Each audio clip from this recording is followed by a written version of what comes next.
The shower was still running when I slipped the envelope under her pillow. Not that she would have noticed. She was humming. That same off-key hum she always did when she thought she was alone.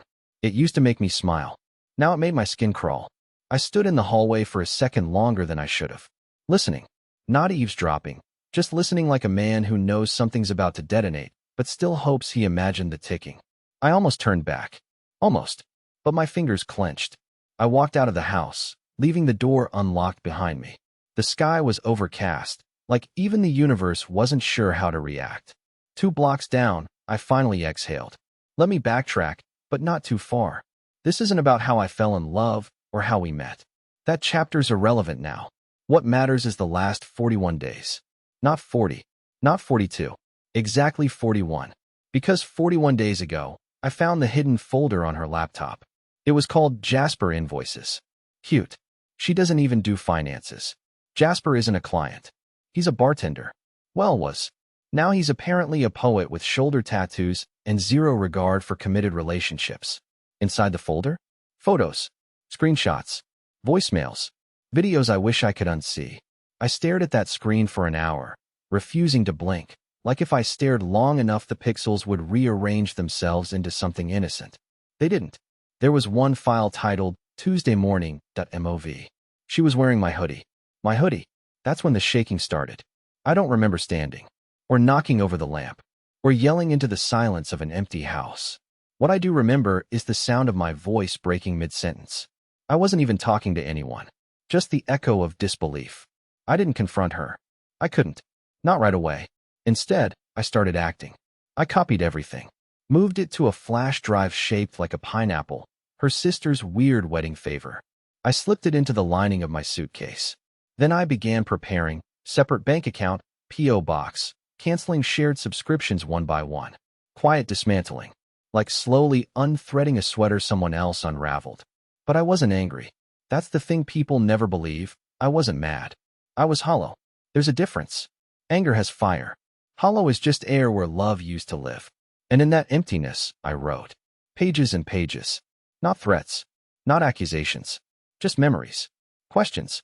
And silence. I told her about the lasagna night when I knew something had shifted. About the lie she told about visiting her mother while I saw her location ping 2 cities over. About how I'd rewashed every cup in the cabinet because suddenly everything felt contaminated. I told her she didn't owe me an explanation anymore. I told her I was leaving quietly because dignity was all I had left. And at the end of the letter, I wrote one line that kept echoing in my skull like a church bell. You didn't know I knew? Not until now. That's the letter she'll find under her pillow. I didn't pack everything. Just what mattered. My grandfather's watch, the book she never finished reading, the toothbrush I always had to hide because she used mine by accident. Everything else. Let it rot. Let it be part of the ruins. I didn't slam the door when I left. She doesn't deserve drama. Just absence. She's probably stepping out of the shower right now. Still humming. Still oblivious. But the second she lifts that pillow, the humming will stop. And that's when she'll know. Everything's over. I didn't go far. Just sat across the street in my car, seat reclined, hands gripping the steering wheel like it could stop the shaking in my chest. From that angle, I could still see the bedroom window. The same one we used to fall asleep under during summer storms. Now I stared at it like it was a stage set to reveal a betrayal I already knew by heart. 15 minutes passed. Then 20. I expected the curtains to move. Maybe a slammed window. A light flicker. A shout. But nothing. Still humming silence. It was almost worse than yelling. Almost. I didn't want to be there when she found it. But I needed to be. Not for revenge. Just for confirmation that I wasn't insane. That my version of reality wasn't some dramatic overreaction, as she'd tried to paint it week after week. She was good at that, twisting logic until my doubt felt like guilt.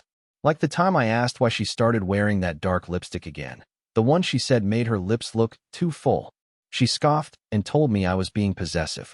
Said it was just part of a confidence phase.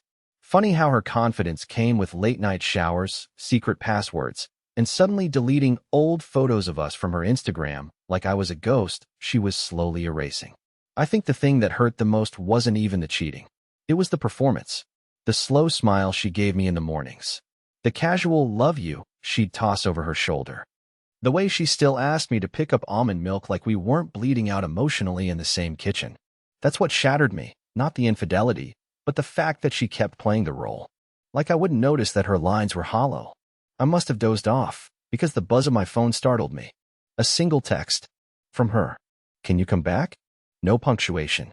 No context. Just 5 words. 5 words that felt like someone pressing their fingers into an open wound. I didn't reply. Instead, I turned off the phone and dropped it on the passenger seat next to the pineapple flash drive and a coffee cup I hadn't touched. My chest felt like it was being pulled in 2 directions. Part of me wanted to return, to see what she'd say, to give her the chance to cry, to explain, to fall apart. But the other part, the tired part, knew that even if she sobbed until her ribs cracked, it wouldn't be real. Not anymore. Because if she had meant anything, she would have stopped. She wouldn't have met Jasper 3 blocks from our house. Wouldn't have told him, "You make me feel alive again." Wouldn't have worn my hoodie the morning after. I started the car but didn't drive. My foot hovered above the gas, but I stayed still. My brain kept playing one moment on loop 2 nights ago, when she was brushing her hair and asked, "Do you think I've changed?" I said no. She smiled. And I think that's when she realized I hadn't caught on. But I had.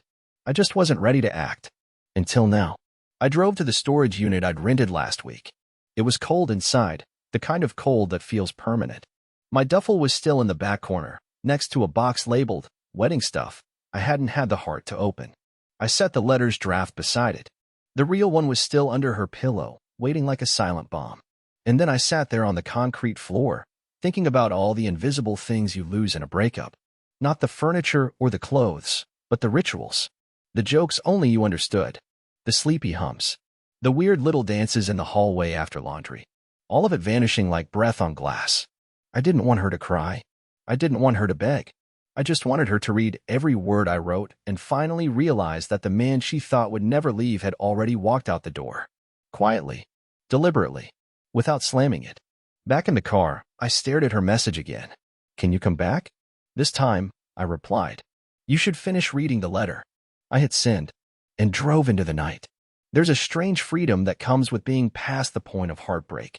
I think most people imagine heartbreak as this loud, chaotic, gut-wrenching moment where you scream or cry or tear up the photos. But that wasn't what it felt like for me. For me, it was this unbearable calm. Like walking through a familiar house after a fire, same walls, same furniture, but the smell of ash clings to everything, and you just know it's not your home anymore. After sending that last text, "You should finish reading the letter," I expected her to call. Maybe storm down the street looking for me. Maybe blow up my phone with excuses or justifications. But there was only silence. No call. No angry text. Nothing. I slept in my car that night, parked behind the storage unit, windows fogged up, jacket bunched under my head. I didn't sleep much. Every time I closed my eyes, I saw the same thing, her face reading that final paragraph. The one where I told her how I watched her fall in love with someone else while she shared a bed with me. Where I wrote that I forgave her, not because she deserved it, but because I deserved peace. The next morning, I drove to the diner we used to go to on Sundays. It was still early, barely 6:30 a.m., and the place was almost empty.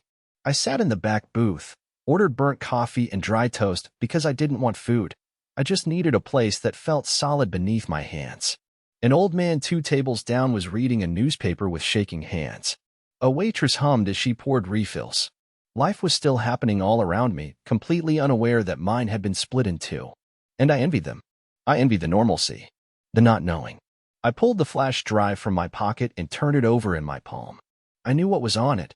I'd watched it too many times, cursed myself every time, but part of me still hoped that if I looked one more time, it would all seem different. Less intimate. Less real. But no. The clips weren't grainy hotel security footage or vague messages open to interpretation. They were detailed, close-up, smiling. Voices clear as day. She wasn't hiding from the camera. She posed for it. In one of the videos, she wore the necklace I gave her on our 7th anniversary, the one she claimed she lost in the laundry. And in another, she laughed. That laugh used to be mine. That big, unfiltered, ridiculous laugh that made strangers smile in restaurants. She gave it to him like it was never special. The more I thought about it, the more I realized this betrayal didn't just start with Jasper. It started long before. The night she said she was tired but stayed up late texting in the bathroom. The sudden new lingerie she never wore for me. The unexplained bank withdrawals. The shift in her scent, her habits, her silences. She'd left me months ago. I was just the last one to realize. Around 9 a.m., I finally turned my phone back on. 10 missed calls. 4 voicemails. 1 text. From her. I read it. Please talk to me. No punctuation again. Like she couldn't even be bothered to finish a sentence properly, even now. I should have ignored it. Should have deleted it. Blocked her. Moved on. But I called her. I don't know why. Maybe because I still needed closure. Maybe because part of me hoped she'd cry, break, confess, say she made a mistake. Instead, when she picked up, all I heard was breathing. Shaky, uneven, like she was still trying to decide who she needed to be in that moment, the victim or the villain. Elwood, she said finally. Quiet. Careful. You read it, I said. Not a question. A pause. I didn't know you felt that way. That sentence nearly made me laugh. That way? As if I just told her I didn't like the color of the curtains. As if I hadn't spelled out the collapse of everything we were. I almost hung up. But I stayed. You didn't know because you stopped looking, I said. You stopped listening. There was another silence, and then, softly, she said, Jasper was a mistake. That word hung there like smoke. A mistake. Like he was a wrong turn, or a burnt casserole, or a missed appointment. I asked one question, just one. How many times? More silence. Then, finally, does it matter? And there it was. No apology. No sorrow. Just the same cold evasion I'd been getting for months. And suddenly, I wasn't sad anymore. I was done. Just done. I left the key in the mailbox, I said. I'll have the rest of my things moved out by the end of the week. Elwood, wait. But I didn't. I ended the call and turned the phone off again. That's when the weight truly lifted. For the first time in months, I wasn't waiting for anything, not affection, not explanation, not approval. I wasn't second-guessing my gut. I wasn't pretending to be happy for someone else's comfort. I was just me. Alone, but whole. Back at the apartment, I sat on the floor next to the mattress, sipping cold coffee and staring at the cracked ceiling. And I thought to myself, she didn't know I knew, until she held that letter in her hands. And now? Now she knows exactly who she lost. It's strange how quiet the world becomes after you stop expecting anything from anyone. That next morning, the city didn't feel the same. Everything looked familiar, but nothing fit anymore. Like I'd returned to a childhood home that had been staged by strangers. The trees, the cracked sidewalk, even the air, it all felt borrowed. Temporary. I spent most of the day packing the last of my things from the house. I'd coordinated with a moving service through a friend so I wouldn't have to see her again. It was cowardly, maybe, but I didn't care. I didn't want a face-to-face apology. I didn't want some teary-eyed, let's talk, or a desperate monologue about how she never meant to hurt me. Those were lines I'd already heard in my head too many times. I didn't need her to recite them. Still, when I walked through the front door for the last time, I wasn't prepared for what I saw. She had cleaned the entire house. Vacuumed. Dusted. Even lit candles, the kind we used to burn on cold nights when we made popcorn and watched bad sci-fi movies. I recognized the smell instantly. Cedarwood and orange peel. It was the scent of comfort. Of us. Before all of this. There was a note on the kitchen table. Folded in half. My name written in that soft, almost hesitant handwriting of hers. It didn't say much. Just that she wouldn't be home, that she hoped I found peace, and that she had read the letter 3 times. Nothing more. No signature. No, love, Dana. No heart. Just emptiness between the lines. I didn't cry. I didn't scream. I just walked through each room one last time. The hallway where I once danced like an idiot to make her laugh. The bathroom where she used to sing off-key while brushing her teeth. The bedroom where she held me through my father's funeral week and whispered, I've got you. The living room where she whispered the same thing to someone else. I left the framed photo of us on the nightstand. The one from that beach trip we took before everything got complicated. We were covered in sand, her hair a mess, both of us laughing like idiots. I thought it was the happiest I'd ever been. Maybe it was. But even memories lie when you stare at them too long. I grabbed my duffel and turned off the lights behind me. Every click of the switch sounded louder than it should have. When I stepped outside and closed the door, I didn't look back. And that should have been the end. It should have been over. But that night, something happened I didn't expect. Someone knocked on my apartment door. It was past 11 p.m. I wasn't expecting anyone. I had barely spoken to a soul in 2 weeks. I was still in sweatpants, barefoot, half asleep on the floor watching reruns of some cooking show I didn't care about. The knock came again, 3 soft taps, not urgent, just familiar. I opened the door. It wasn't her. It was Emery, her younger sister. I hadn't seen her in months.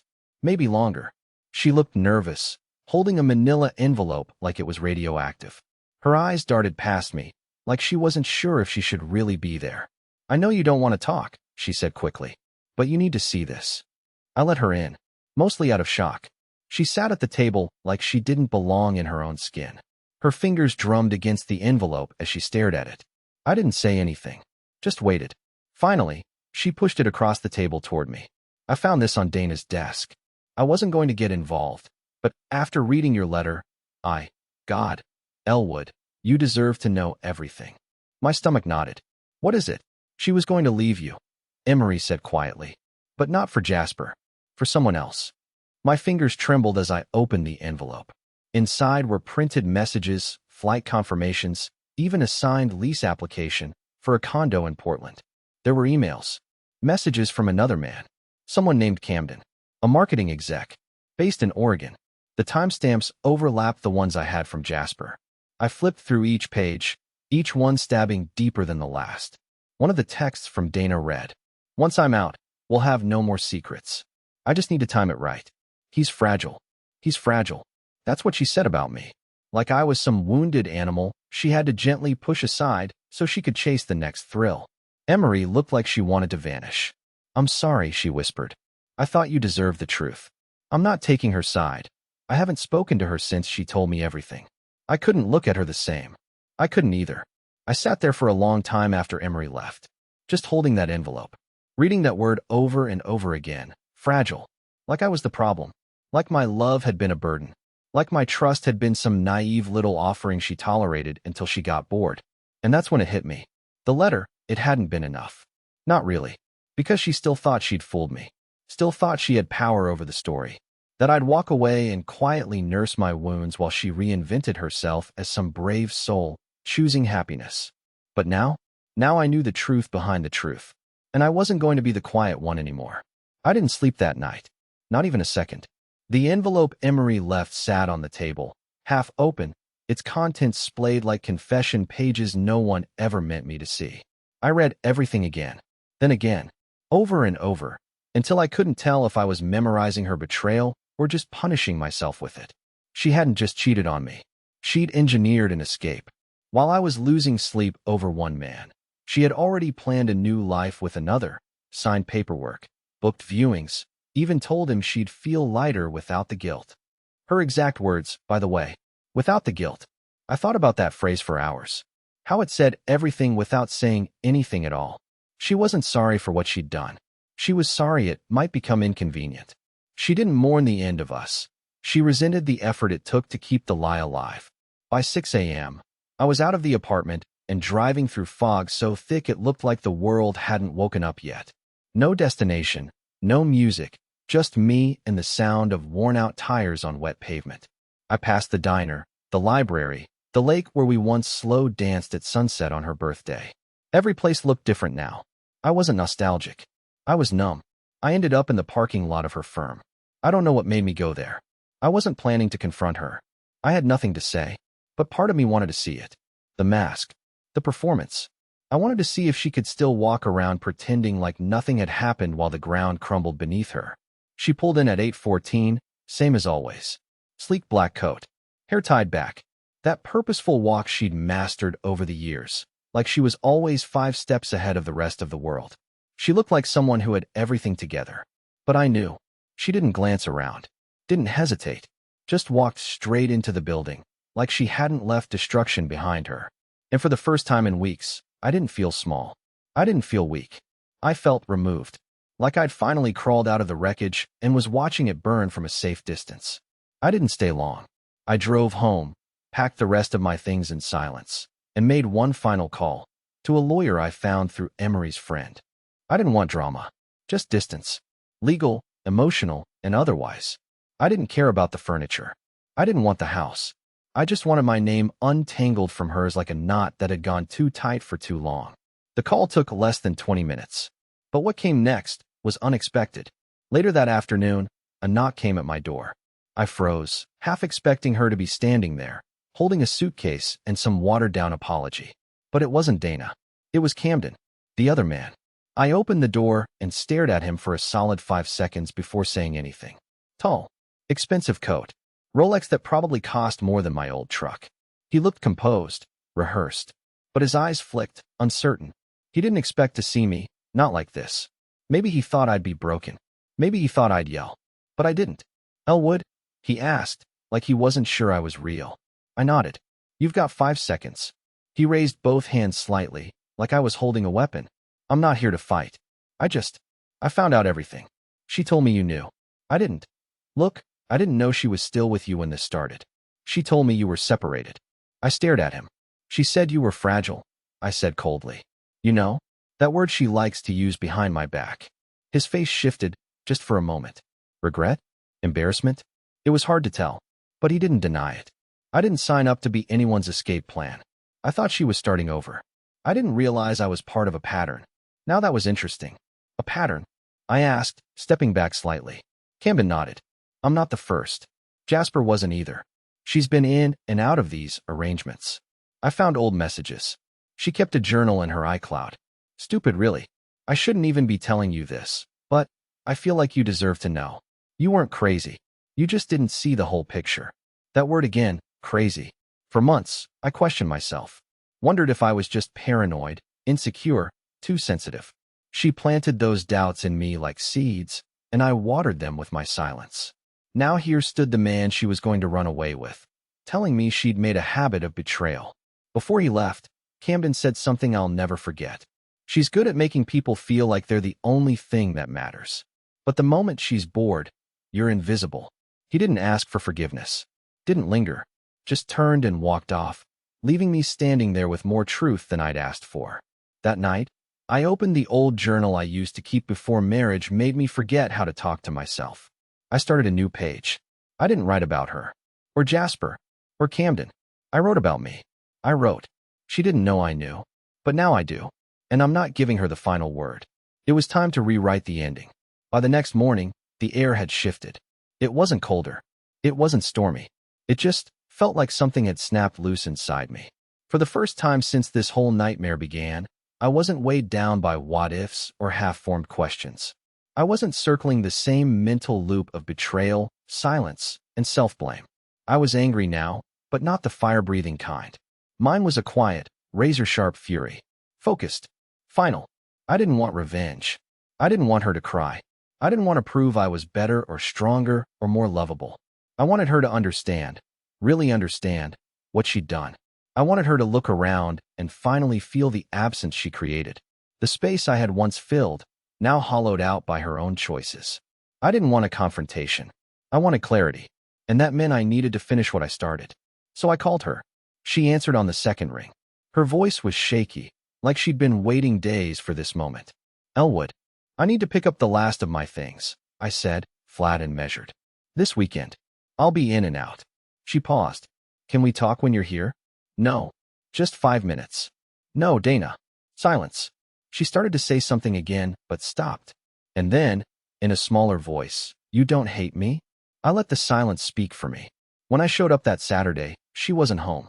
I had asked her to be gone, and for once, she listened. I brought 2 boxes, one for what I needed, one for what I couldn't leave behind no matter how badly I wanted to. In the second box went things I knew would haunt me if I left them behind. My dad's old photo, the journal we filled during our first year together, the hideous mug she gave me that said #1 napper. I moved slowly, methodically. No rage. No tears. Just this strange echo inside me, like I was walking through a museum of a life that had ended without anyone realizing. On my way out, I saw it. On the dining table, sitting upright under a paperweight. A letter. Her letter.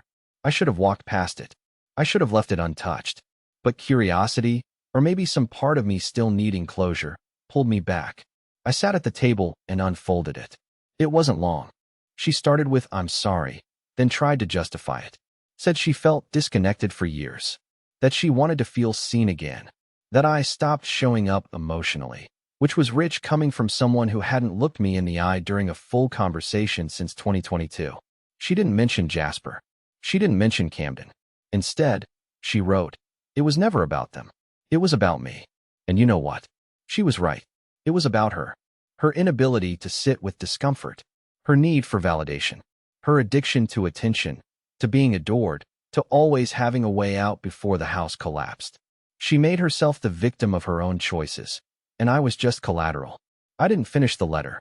I left it right where I found it, untouched except for a pen stroke across the top, where I wrote, "You didn't lose me. You gave me away." Then I left. A few days later, I got a call from an unknown number. I almost let it go to voicemail, but something told me to answer. It was Camden. Again. "I thought you should know," he said, voice strained. She reached out to me. Again. I clenched my jaw. What did she want? She said she made a mistake. That I was her escape, not her future. She wanted to meet up and talk like adults. I told her I wasn't interested. And I think you should also know, she's been messaging Jasper too. The pattern. Always circling back, like a gambler chasing one last win. "She's unraveling," Camden added. "I don't know if you care, but she's not doing well." I wanted to care. I really did. But I couldn't, because I had given her every chance to treat our love with care, and she turned it into a revolving door for whatever filled her void that week. "I hope she finds what she's looking for," I said. "But it won't be me." That evening, I went for a walk through the old neighborhood. Same crooked fences. Same barking dogs. Same kids playing basketball in the driveway next door. Everything looked the same. But I wasn't. I passed by our old house, her house now, and didn't even slow down. The lights were on. She was probably inside. Maybe reading. Maybe pacing. Maybe staring at her phone, waiting for a message that would never come. She had no idea I'd already signed the papers. That the divorce was official. That I had closed the door for good. And she would never know when the final goodbye truly happened. Because it wasn't when I moved out. It wasn't when I stopped answering her texts. It was the moment she read that letter and realized. I didn't need to scream. I didn't need revenge. I just needed to walk away and mean it. 2 weeks passed. I thought I'd feel lighter by now. I thought letting go would be this victorious, movie-ending moment, where the music swells and the screen fades to black, and I finally get to exhale. But the truth? It's quieter than that. Letting go isn't a thunderclap. It's 100 small silences. Like how no one says, "Bless you," when you sneeze in an empty apartment. Or how there's no toothbrush next to mine anymore. Or how the smell of her shampoo still lingers in the hallway like a ghost that won't quite leave. Still, the pain changed shape. It wasn't sharp anymore. It was dull and predictable. Manageable. I knew when it would come. The mornings, mostly, when the sun streamed in just the way it used to on Saturdays we'd sleep in together. I'd sit at the edge of the bed and wonder what version of her I would have woken up next to today. The version who laughed at my terrible puns, or the version who forgot I existed until her phone buzzed. The journal became a habit again. Every night, I wrote something. Anything. To remind myself that I was still here. Still me. That I hadn't disappeared just because she decided I didn't fit her idea of alive. And then, one morning, I got a letter. Not a text. Not an email. A real letter. Handwritten. Slid under my apartment door while I was out walking. No return address. Just my name written in that painfully familiar script. I didn't open it at first. Just held it in my hand, sat on the couch, and stared at it like it might detonate. I didn't want more apologies. I didn't want her reasons or her guilt wrapped in poetic metaphors. But curiosity is cruel like that. So I opened it, and it was worse than I expected. She didn't apologize. She blamed me. She wrote that I had emotionally checked out years ago, that I had stopped seeing her, that I was too quiet, too safe, too boring. She said I made her feel like she was living in someone else's life. She actually wrote this line. "You were a kind man, Elwood. But I needed something that woke me up." Woke her up. Like love was a cup of coffee and I had gone lukewarm. She didn't mention Camden or Jasper. She didn't mention her lies.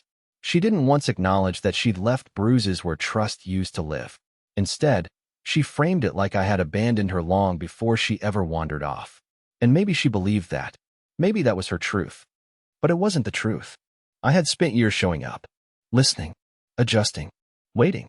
I swallowed every dismissive shrug, every eye roll, every unexplained absence like it was medicine. I convinced myself I was overreacting when I felt distant. I let her change the rules of our relationship without even asking if I was still playing. If that made me boring, then fine. I'd rather be boring than disloyal. After reading the letter, I didn't respond. I folded it neatly, slid it back into the envelope, and placed it inside my journal, not to remember her, but to remember who not to become. A few nights later, I saw her. It was accidental. I was leaving the grocery store, arms full of frozen dinners and almond milk, when I looked up, and there she was, across the parking lot, leaning against the driver's side of a white sedan I didn't recognize. She looked different. Thinner. Tired. Her hair pulled back messily, eyes darting toward the entrance like she was searching for something or someone. She didn't see me, and I didn't call out. I just watched her for a moment, not with longing or hate, but with a strange sense of detachment. Like seeing a stranger wearing a jacket you used to own. Familiar, but no longer yours. That night, I sat on my balcony, sipping coffee that had gone cold, and wrote my final journal entry about her. She wanted fireworks. I gave her steady light. She chose sparks. I chose warmth. She didn't know I knew. And by the time she realized, I was already gone. The next morning, I packed away the journal. Not to forget, but to make space. There was no dramatic transformation. No haircut. No last-minute vacation or new tattoo. Just small things. I changed my phone background. I bought a different brand of coffee. I stopped checking her social media. I started listening to music that wasn't sad just because it was familiar. One morning, I laughed at a sitcom rerun. Not a fake laugh. A real one. And for a second, I forgot about her entirely. That was the moment I knew I was healing. Not because I stopped hurting, but because she no longer occupied the center of my mind. Because for the first time in a long time, I wasn't wondering what she was thinking. I was wondering what I wanted next. It's been 7 months now. That sounds like a small number when you say it out loud, but inside me, it feels like an entire lifetime. 7 months since I slid the letter under her pillow. 7 months since the silence stopped hurting. 7 months since I realized that letting go wasn't a surrender, it was a beginning I never saw coming. The last piece of her I let go of was guilt. For so long, I carried it like it was mine. I questioned myself daily. Was I too distant? Too quiet? Too safe? I replayed conversations, examined moments like crime scenes, trying to find the spot where I went wrong. But the truth is, love isn't perfect, and neither was I, but I never stopped showing up. I was there. She just stopped seeing me. But I've learned something since then. People who want to leave will always find a door, no matter how many walls you build to keep them close. And people who want to stay? They knock even when the lights are off. About a month ago, I started seeing someone. It wasn't planned. I didn't go looking. I wasn't ready, and I told her that. Her name is Callie. She's nothing like Dana. She's quieter in a way that isn't empty, it's thoughtful. She asks questions and waits for answers. She remembers the name of my childhood dog. She laughs at my bad puns without rolling her eyes. The first time she came over, she asked if I wrote the quote framed in my hallway. The one that reads, "You didn't lose me. You gave me away." I told her yes. That it was the most painful truth I'd ever written. She didn't ask questions. She just stood beside me in silence, understanding more in that moment than Dana ever did in years. We don't talk much about our pasts. Not yet. We're both healing. We both know what it feels like to be made into a version of ourselves we didn't recognize. But there's something beautiful in rebuilding with someone who sees the cracks and doesn't flinch. Someone who doesn't want perfection, just honesty. A few days ago, I opened my old journal again. The one I used to fill with doubt and heartbreak. I wrote one final entry before closing it for good. She didn't know I knew, but I did. And in the knowing, I found myself again. Not the man I was with her, but the man I forgot I could be without her. I don't hate Dana. I don't think about her much anymore. Sometimes, when I drive past our old house, I wonder if she ever truly understood what that letter meant. If she realized that my goodbye wasn't an ending, but an invitation to live a life I didn't have to question. And that's what I'm doing now. Living. The kind of life that doesn't require permission, or apology, or pretending. She didn't know I knew. But I did. And walking away was the best decision I've ever made.